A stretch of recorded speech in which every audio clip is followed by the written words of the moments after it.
quando facciamo un pochino la propria sintesi. Allora, quando ci si conosce, improvvisamente le diversità scompaiono e ci si ritrova anche un po' simpatici. Se vuoi dirlo, questo.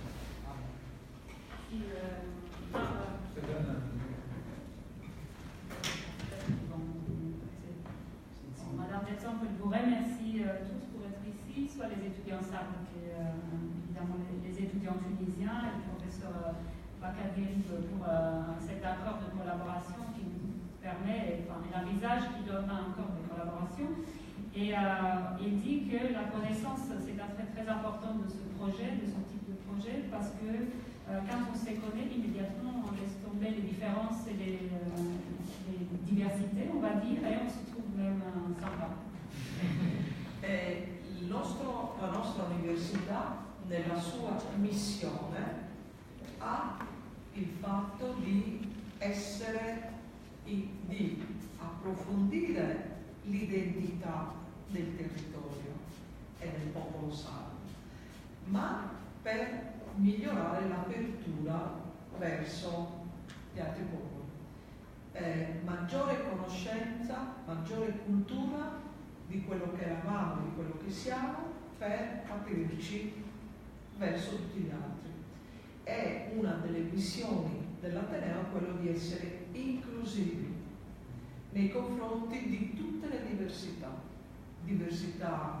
religiose, diversità di genere, diversità di salute e di situazioni di inabilità. Okay?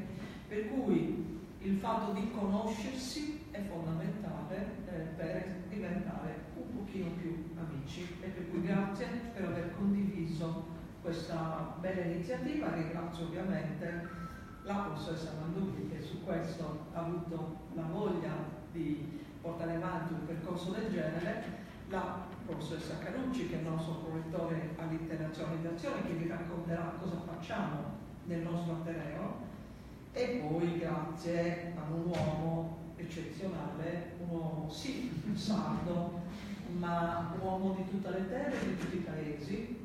Lui si chiamava Antonio Gramsci, una figura che ha fatto della cultura e della conoscenza un'arma fondamentale per la crescita dei popoli, e noi come Ateneo Salernitano in questo crediamo fortemente, e questa iniziativa rientra in questi percorsi.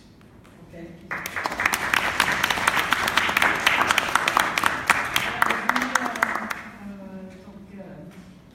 Alors la mission de l'université, c'est justement d'approfondir l'identité du territoire et du peuple sarde, mais aussi de l'approfondir avec une ouverture envers les autres. Et donc on est très content d'accueillir notre groupe ici, parce que l'université croit beaucoup aussi dans l'inclusion donc des diversités, et notamment aussi quand on parle d'identité nationale, religieuse, de genre, de santé aussi. Donc cette ouverture nous amène à des rapports d'amitié, et elle remercie aussi la professeure Patricia Manducchi pour le projet, la professeure Carucci qui va nous décrire un peu les activités de l'internationalisation de l'université, et un homme exceptionnel qui est sarde, mais aussi un homme universel qui est Antonio Gramsci, qui a fait de la culture une arme pour mieux nous connaître. Mi sono dimenticata, perché non so fare il rettore io, mi sono dimenticata di ringraziare e salutare la professoressa Novelli, che è la direttrice del dipartimento dove sì, perché sono dove è nata anche questa iniziativa, per cui Cecilia, grazie, e non è un caso che 1, 2, 3, 4 donne. Per presentare il libro un'altra donna abbiamo chiamato. Allora, intanto vorrei dare la parola al nostro ospite prima, e poi 2 parole